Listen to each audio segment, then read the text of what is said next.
Hey, what's going on, everybody? Welcome into the Week 15 Thursday Night Theory, where we're going to look at the Los Angeles Chargers heading into the Las Vegas Raiders to take them on Thursday Night Football. This is where we're going to go over what these numbers mean exactly and how I kind of approach each individual situation, so you can kind of go through the different Thursday Night Footballs and see, based off of what those matchups were, how I was kind of approaching each one of those individual games, and you can use that to build your own lineups or get a better idea of what's going on. So usually what I'll do is go through and explain each one of these categories for the away team, which in this case will be the Chargers, and then I'll do the home team, which is the Raiders, kind of give my idea of, based off of all of that info, how I think this game might turn out and what players are going to do well, which players to avoid, things like that, especially in an island game concept, which players are going to be your top 6 most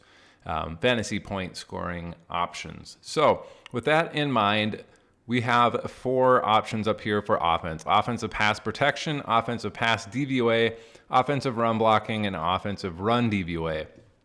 First thing we're going to get into is the offensive pass protection and the defensive pass rush. So that's pitting these two together: offense versus defense, a number 9 rank versus a number 17 rank. What this is really saying, hey, Los Angeles Chargers in the top 10 in offensive pass protection. The Raiders kind of in the middle of the pack there in terms of defensive pass rush. That number is an adjusted sack rate, so not all sacks are created equal. Let's say we're heading into week 15. We have 2 teams. One team's got 25 sacks. Team B has 25 sacks. Hey, which team is the better team at generating sacks? Well, let's say Team A has a bunch of sacks because they find themselves in a lot of 3rd and 15 situations on defense where they can pin their ears back, get after the quarterback. Quarterback's got to wait for those routes to develop in order to get the first down. More likely to take a sack in that situation, where Team B, maybe they're not in those particular situations all that often, and their 25 sacks actually came in less likely scenarios to get sacks. They're going to not all be created equal, if you will, so those adjusted sack rates, depending on the environment that was going on within the game context, kind of plays into effect here. So what this is telling us: Los Angeles Chargers at number 9, the Raiders there in the middle of the pack at 17. It's a little bit of an advantage for the Chargers offensive line, provided there's no injuries on either end, offensively or defensively, and this number holds true. We would expect the Chargers to have a decent amount of time to throw the ball here. It's not an astronomical like number 1 versus number 32 in the favor of the offense, where you'd expect a ton of time to throw the ball. They're not going to be under pressure a lot. In a situation like this, you'd expect that line to hold up fairly well here. One thing to note, though, is Vegas does have Max Crosby, and they can get after the quarterback. The 17 might, necessarily be in some of those situations where they're common, a little bit more expected, but just keep in mind they do have somebody back there that's pretty good. And then we have Justin Herbert out for the Chargers, so that sack rate included Justin Herbert being in there. Maybe he's a little bit better at avoiding pressure, recognizing defenses, things like that, and he's not going to take sacks as often as Easton Stick, a backup quarterback, and probably a backup for a reason, right? The one thing with Easton Stick is he's very mobile, so if he's going to get pushed out of the pocket, he's likely going to be able to avoid some of those sacks just with being a little bit more of a mobile quarterback there behind the offensive line. But really, adjusted sack rate is suggesting that the Los Angeles Chargers should have some time, at least on paper, to throw the ball in this matchup.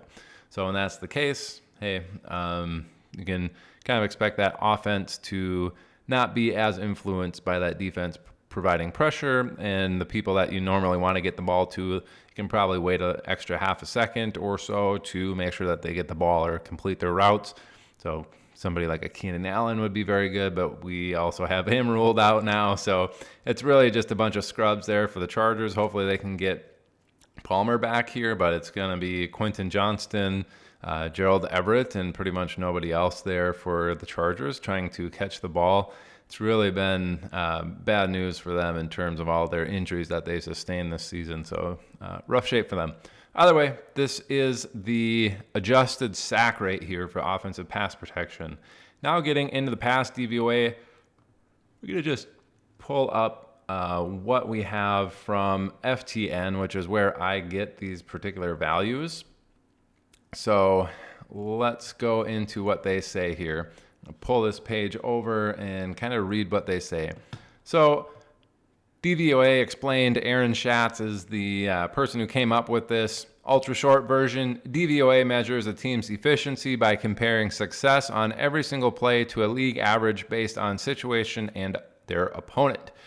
The short version, DVOA is a method of evaluating teams, units, or players. It takes every single play during the NFL season and compares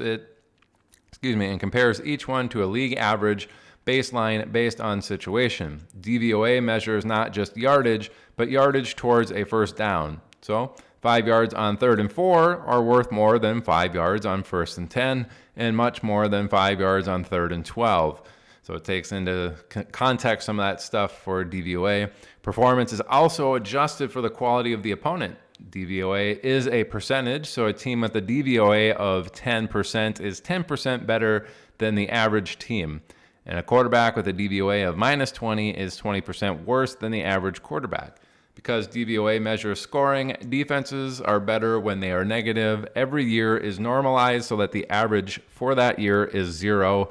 So if you want to take that kind of idea into context when we're looking at both offensive pass DVOA and offensive run DVOA, as well as the defensive pass DVOA and defensive run DVOA, that's the theory behind these particular numbers. So with that being said, Los Angeles, number 14 in the offensive pass DVOA, Raiders, number 12 in the defensive pass DVOA. Typically when these things are really close like this, I just say studs are going to eat.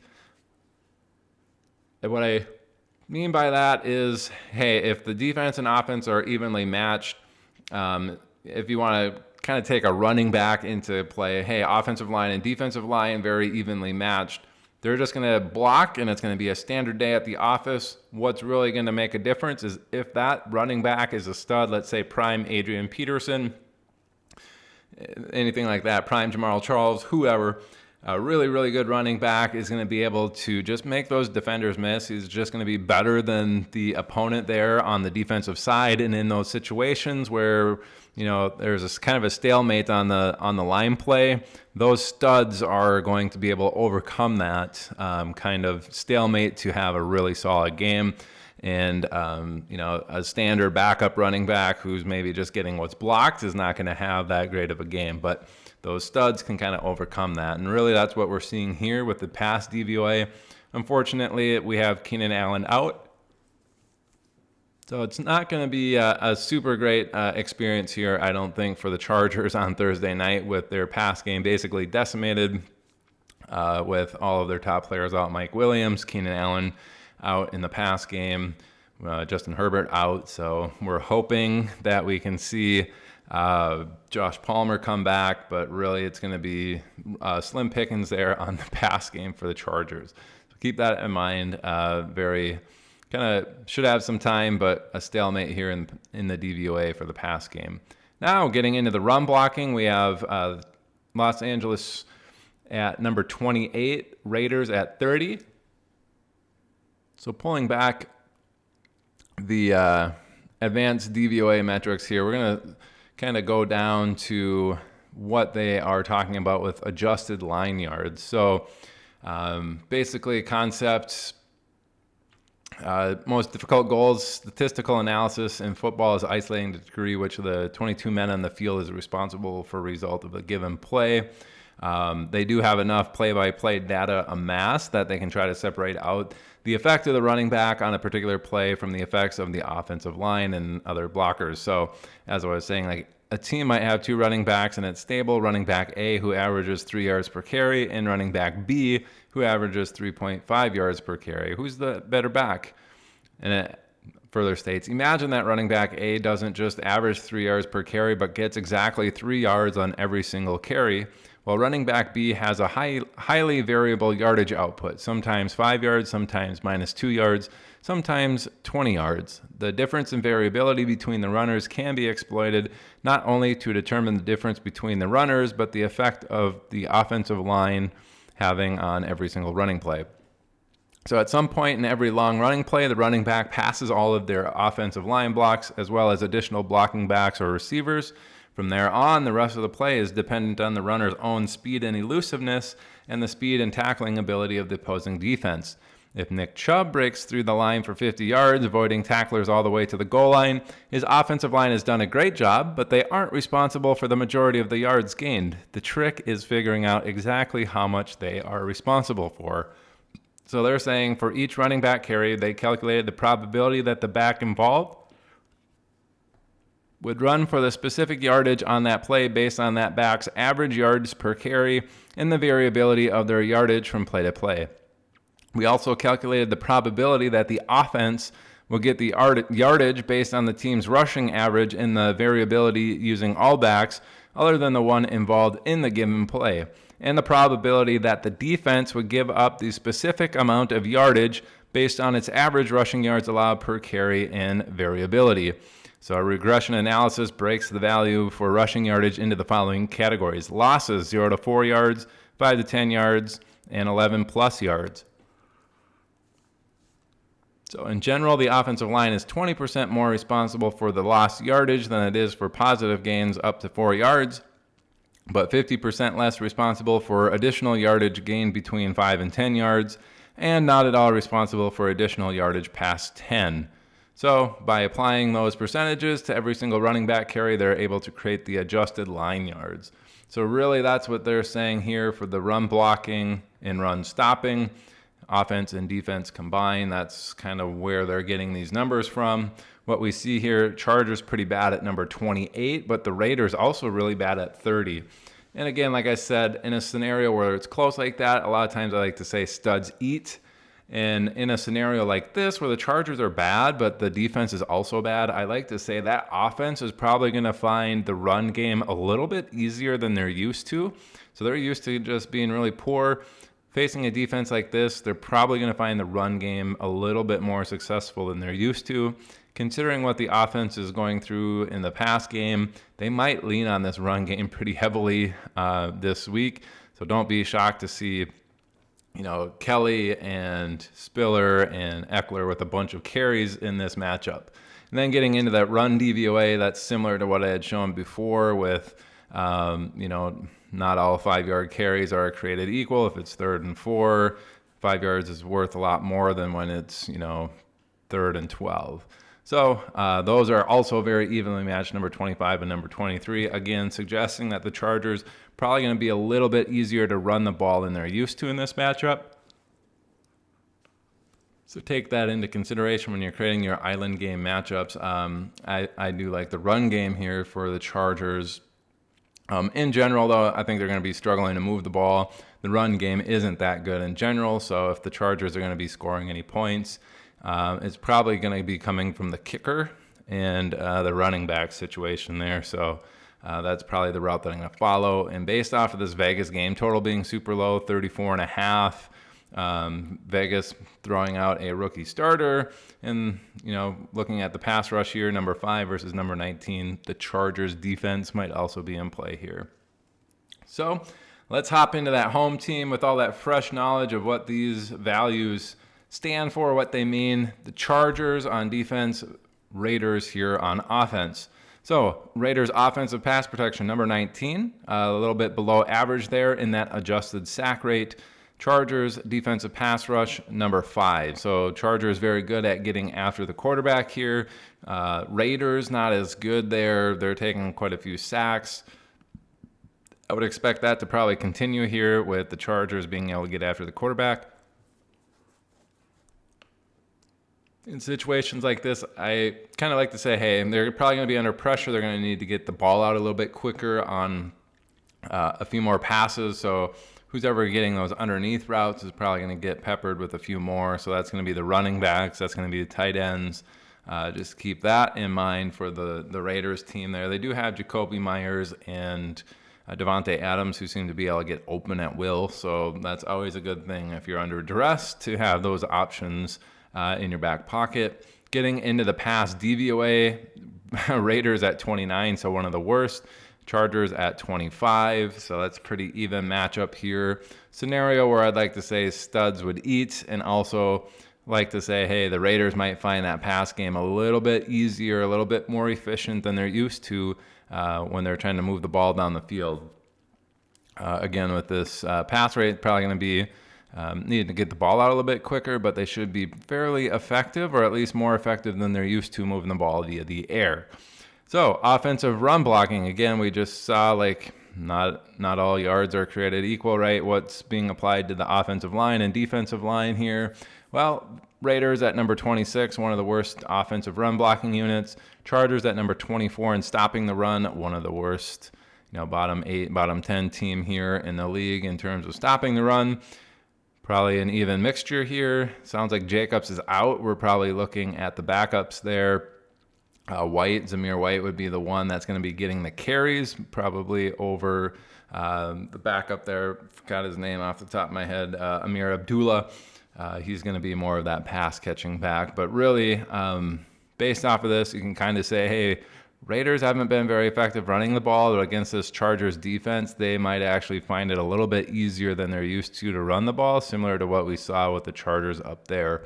And then looking at the run DVOA, Raiders number 29, Chargers 22nd, slightly in the favor there of the Chargers. So kind of taking those historical context for the whole season. Raiders, one of the bottom teams. Chargers, kind of below average there, slightly in the favor of the Chargers. But again, Raiders probably finding it a little bit easier to move the ball in a particular game like this. Same with the air game. Wouldn't be shocked to see Raiders move the ball a little bit more effectively than they have in the past compared to some of these other games.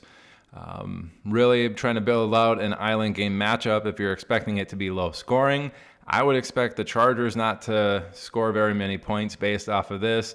Probably heavily favoring the run game in this particular game as well. It's a low game total. Looking at kickers and run game there for the Chargers. Raiders historically kind of bad across the board in offense, but might find it a little bit easier to move the ball. They might be in a similar situation where, hey, they get into the scoring range, they don't quite punch in a touchdown because they can't, get those long plays, and they end up kicking field goals there. This is a game situation, especially with the Chargers defense here, maybe generating some sacks. And with the Chargers not really generating any points, Raiders probably likely to be running the ball quite a bit. I don't mind the defenses. Two defenses, one or two of the kickers in this might be the route to go, and then trying to pick out the 2 or 3 players, skill players that end up, surpassing the 8 to 10, 12 fantasy point threshold in this matchup. It might not be a very good game to watch, especially if the Chargers are struggling. Raiders will have no incentive to really push the pace or do anything like that. So I think it's going to be low scoring. Really interested in that Chargers defense and maybe their kicker, and then getting 4 of those Raiders players on my squad to kind of complete that. And really, you're probably going to have some cheap options with Zamir White and Amir Abdullah, and probably being able to get cheap, obviously, with those Chargers players, and maybe fit in like a Jacoby Myers and Davante Adams or something like that to complete that island game matchup. But really, that's what these numbers mean. Hopefully you learned a little bit in terms of what all these numbers mean and kind of how I look at them, how I attack some of these games, especially based off of this Vegas game total. What do I expect? Who's going to do well? Who's not going to do well? And kind of how I approach that. So you can see these numbers when they get posted on Twitter or posted to YouTube like you're watching now, and kind of figure out, hey, maybe this is how this particular game's going to go based off of this matchup, and I don't really agree with your take on this. This is how I think it's going to go, and how who I'm going to attack in this particular matchup. And if you're successful in doing that, I certainly love hearing that. I'm obviously just providing some additional information to all the other various amounts and swaths of data that can be found out there, but offensive line versus defensive line play is kind of the unique It's the play in the trenches, which we're told wins and loses games in the NFL. So why not look at that stuff for fantasy purposes, try to determine game script and some of these player outcomes. All right, that's going to do it for today's episode. Thanks for sticking with me, reading the nitty-gritty from FTN website and Aaron Schatz himself, explaining what some of these numbers mean. Really appreciate the view. Have a good one and good luck this weekend. Bye.